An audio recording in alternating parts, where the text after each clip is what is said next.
Well, FBI agents stopping an attack on Baltimore's power grid in a plot investigators say was racially motivated. Two people now in custody, one of them a neo-Nazi who previously served time in federal prison after pleading guilty to possessing explosives.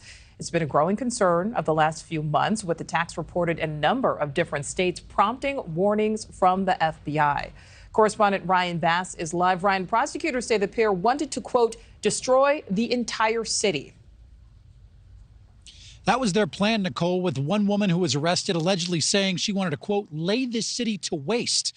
Thankfully, the feds were able to derail their plans. Now, authorities nationwide are certainly on high alert, especially as power grid attacks have been on the rise in recent months.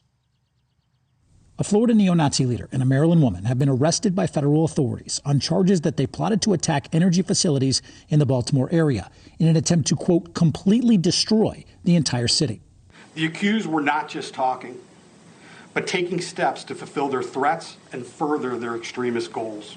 Sarah Clendaniel and Brandon Russell were allegedly planning to shoot up 5 area substations. Russell, the admitted founder of a neo-Nazi group out of Florida, was previously sentenced to 5 years in prison in 2018 over a stash of homemade explosives.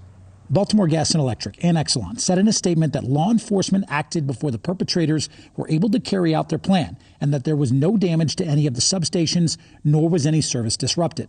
Over the last 3 months, substations have been attacked in Washington State, North Carolina, and Oregon, among other states, as the Department of Homeland Security warns of heightened or threatened attacks on power grids across the nation. We're seeing these copycat people, I would say, throughout the nation. You know, it's just not isolated to our state. It's all across our nation where people are attacking our public utilities. In December, a substation shooting in Moore County, North Carolina, caused over 40,000 people to lose power for multiple days. Law enforcement still hasn't made any arrests. Last year, there were 163 suspicious incidents at power facilities, according to the Department of Energy. That's up from 52 in 2021. It's why legislators in states like Arizona and North Carolina have introduced bills that would beef up penalties for damaging power stations. We want these folks that are considering doing this know that we are serious about this type of crime and the disruption that it causes to the business sector and to families.